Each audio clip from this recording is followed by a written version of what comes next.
नमस्कार शेतकरी बांधवांनो आणि निसर्गप्रेमींनो. पावसाळा सुरू झाला की निसर्गाची हिरवीगार चादर धरतीवर पसरते. डोंगरदऱ्या, शिवार, माळरान आणि जंगल परिसरात अनेक प्रकारच्या रानभाज्या आपोआप उगवतात. या रानभाज्या केवळ चविष्टच नाहीत, तर अनेक पोषक घटकांनी समृद्ध असल्यामुळे आपल्या पारंपरिक आहाराचा महत्त्वाचा भाग आहेत. आजच्या व्हिडिओमध्ये आपण जाणून घेणार आहोत पावसाळ्यात आढळणाऱ्या विविध आरोग्यवर्धक रानभाज्यांविषयी. पावसाळ्यात आघाडा, चूस, फांग, तांदळा, तूरठा, पाथुर्ली, केना आणि टेहरा यांसारख्या अनेक रानभाज्या निसर्गात दिसू लागतात. तसेच तुतीची भाजी, जाईचा मोहोर, लोथू, खुरसणी, चूचू आणि पाथरी या भाज्याही पारंपरिक आहारात वापरल्या जातात. अळू, कुरडू, अंबाडी आणि कौल्याची भाजी यांची चव आणि पौष्टिकता अनेकांना परिचित आहे. शेवगा आणि कौदराची भाजी यांसारख्या भाज्यांचा समावेशही आहारात करता येतो. ग्रामीण भागात वास्ता, दिंडा, आंबुशी, कुडा आणि घोळभाजी या रानभाज्यांचे विशेष महत्त्व आहे. त्याचबरोबर कुंदरू, पोपळा, अंबाडा, घावटी आणि गवती यांसारख्या वनस्पती पावसाळ्यात मोठ्या प्रमाणात दिसतात.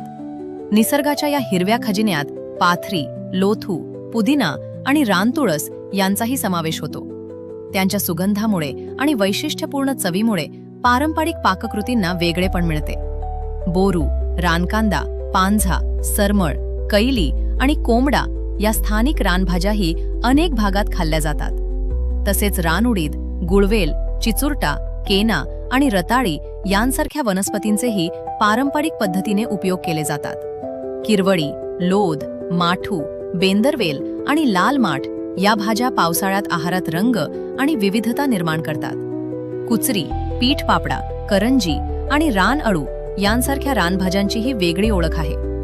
याशिवाय तेहरा, आंबेहळद, कुरडू, करटोली आणि रानवांगी या रानभाज्या चवीने आणि पारंपरिक महत्त्वाने विशेष आहेत. दिवेली, गोमटा आणि भवरा यांसारख्या स्थानिक रानभाज्यांमुळे आपल्या आहारातील जैवविविधता टिकून राहण्यास मदत होते. मित्रांनो, रानभाज्या म्हणजे निसर्गाने दिलेला एक अनमोल पोषण खजिना आहे. अनेक रानभाज्यांमध्ये विविध प्रकारचे जीवनसत्वे, खनिजे, तंतुमय घटक आणि इतर पोषक द्रव्ये आढळतात. त्यामुळे पावसाळ्यात स्थानिक आणि ओळख असलेल्या रानभाज्यांचा आहारात योग्य प्रमाणात समावेश करणे फायदेशीर ठरू शकते. मात्र एक महत्त्वाची गोष्ट लक्षात ठेवा, प्रत्येक रानभाजीची योग्य ओळख असणे अत्यंत आवश्यक आहे. दिसायला सारख्या असणाऱ्या काही वनस्पती खाण्यास योग्य नसू शकतात. त्यामुळे तज्ज्ञ व्यक्ती, स्थानिक जाणकार किंवा अनुभवी व्यक्तींच्या मार्गदर्शनाखेरीज अनोळखी रानभाज्या खाऊ नका. रानभाज्या गोळा करताना प्रदूषणमुक्त परिसर निवडा.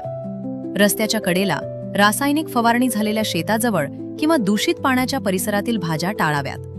भाजी स्वच्छ पाण्याने धुवून तिची योग्य पद्धतीने प्रक्रिया करूनच वापरावी.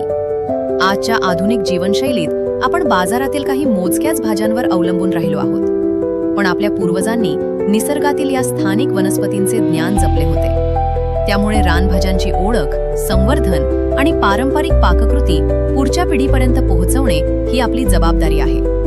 चला तर मग या पावसाळ्यात निसर्गाच्या सान्निध्यात जाऊन रानभाज्यांची ओळख करून घेऊया. स्थानिक जैवविविधता जपूया आणि योग्य ओळख असलेल्या पौष्टिक रानभाज्यांचा आहारात समावेश करूया.